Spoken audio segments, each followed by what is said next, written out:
नमस्कार दोस्तों, मैं डॉक्टर पवन बासनीवाल आपका स्वागत करता हूं, वेलकम करता हूं। दोस्तों, जैसे बच्चों को बुखार आ जाता है तो बच्चों की हालत बड़ी चिंताजनक हो जाती है।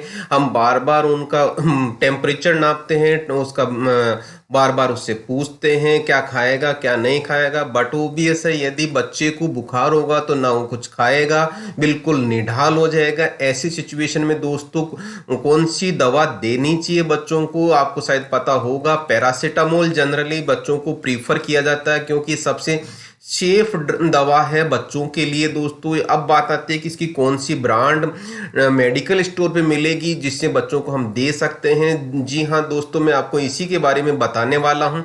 क्रोसिन 120 और क्रोसिन 240, इन दोनों में क्या फर्क होता है, या ये कैसे हमारी बच्चों की बॉडी में जाके कैसे काम करती है, कौन सी दवा को कब देनी चाहिए, इनके क्या साइड इफेक्ट हो सकते हैं बच्चों में, इनकी कितनी डोज देनी चाहिए और क्या सावधानी रखनी चाहिए बच्चों में, ये सारी चीज मैं आपको बताने वाला हूं। तो दोस्तों, आगे बढ़ने से पहले जरूर बोलूंगा, यदि आपने चैनल को सब्सक्राइब नहीं किया हुआ, चैनल को सब्सक्राइब कर लें, बेल आइकन को इनेबल कर लें।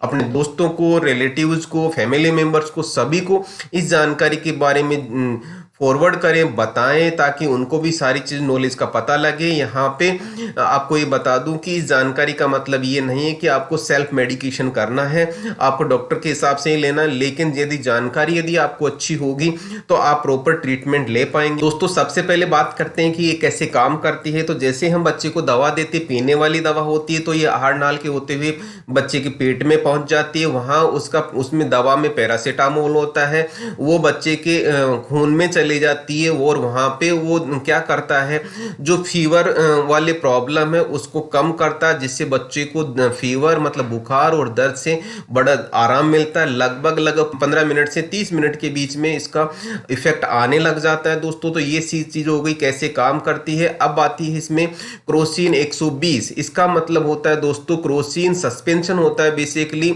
और जब भी आप इसको दवा को ले तो बच्चे इसको हिला के बाद में दवा को देनी होती है। ये दो तरीके से काम करती है। शरीर में दर्द कम करती है, मतलब एनाल्जेसिक के तौर पे काम करती है।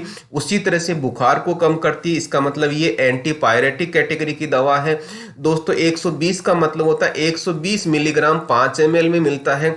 ये दवा जनरली 1 से 5 साल के बच्चों को दी जाती है। दोस्तों, अब कितनी देनी चाहिए, आपके डॉक्टर के से कंसल्ट करके ही दवा को दें, ताकि आपको कोई प्रॉब्लम नहीं हो, आपके बच्चे को कोई प्रॉब्लम नहीं हो। उसी तरह से दोस्तों, क्रोसिन 240 आता है। तो क्रोसिन 240, जिसको सस्पेंशन डीएस बोला जाता है, डीएस का मतलब होता है डबल स्ट्रेंथ। एनाल्जेसिक का मतलब शरीर में दर्द को कम करता है, और एंटीपायरेटिक का मतलब बच्चे को बुखार को कम करता है। लेकिन 240 का मतलब यहाँ पे है 240 मिलीग्राम पर 5 ml में होती है, और 5 से 12 साल के बच्चों के लिए जनरली इसको यूज किया जाता है। फिर वही बात आएगी, इसकी डोज कितनी देनी चाहिए। दोस्तों, आपको डॉक्टर के हिसाब से कंसल्ट करके डोज देनी है आपको। दोस्तों, अब बात करते हैं इनमें बच्चों में कौन कौन से साइड इफेक्ट हो सकते हैं। बच्चे में ज्यादा पसीना आ सकता है, उसको बच्चे को उल्टी जैसी शिकायत हो सकती है, दस्त जैसी शिकायत हो सकती है, और बच्चे को पेट दर्द वाली प्रॉब्लम भी कर सकता है। तो दोस्तों, हालांकि ये सारे के सारे जो साइड इफेक्ट है वेल टॉलरेट है, बच्चे को ज्यादा इफेक्ट नहीं करते हैं। लेकिन फिर भी यदि आपको ऐसा लगता है कि कोई सा भी साइड इफेक्ट कुछ ज्यादा हो रहा है, तो आपको इमीडिएटली दवा को स्टॉप करके डॉक्टर से कंसल्ट करके प्रॉपर ट्रीटमेंट लेना चाहिए। दोस्तों, इसी में आगे अपन बात करते हैं कौन कौन सी सावधानी रखनी चाहिए। डॉक्टर की सलाह भी ना, आपको 3 दिन से ज्यादा दिन आपको ये दवा लगातार नहीं देनी है। दोस्तों, ज्यादा डोज नहीं देनी, यदि ज्यादा डोज देंगे तो लीवर खराब हो सकता है बच्चे को। यदि इस दवा से आपके बच्चे को एलर्जी है तो इस दवा को बिल्कुल नहीं देनी।